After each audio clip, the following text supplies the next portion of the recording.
মদ্যপ অবস্থায় এবার চিকিৎসক নার্সদেরকে খুনের হুমকি, এমনই চাঞ্চল্যকর ঘটনা ঘটেছে উত্তর কলকাতার নর্থ সুবারবান হসপিটালে। আমরা এই মুহূর্তে রয়েছে সেই নর্থ সুবারবান হসপিটালে। গতকালকে এই জায়গাতেই কিন্তু কর্তব্যরত অবস্থায় ছিলেন একজন চিকিৎসক, এবং এই চিকিৎসকের কিন্তু এইটা হচ্ছে রুম, যেখানে মূলত রাত্রেবেলায় যে সমস্ত পেশেন্টরা আসেন তারা তাদেরকে এখানে তিনি দেখেন। এবং এই পাশে হচ্ছে এখানে যে চৌকি রাখা রয়েছে, এটা হচ্ছে নিরাপত্তা রক্ষীর জন্য নির্দিষ্ট করা চৌকি, আর পাশের এই ঘর এটি হচ্ছে চিকিৎসকদের জন্য নির্ধারিত রেস্টরুম।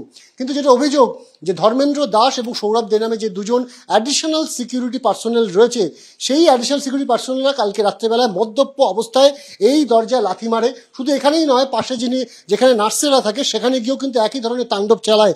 এবং এই ঘটনা প্রথমবার নয়, এর আগে এই নর্থ সুবারবান হসপিটালে একাধিকবার এই ঘটনা ঘটেছে। অতঃপর গতকাল রাত্রেবেলা যখন এই ঘটনা ঘটে, তারা খবর দেন কাশীপুর থানায় এবং পুলিশ এসে দ্রুত দুজনকে কিন্তু গ্রেপ্তার করেছে।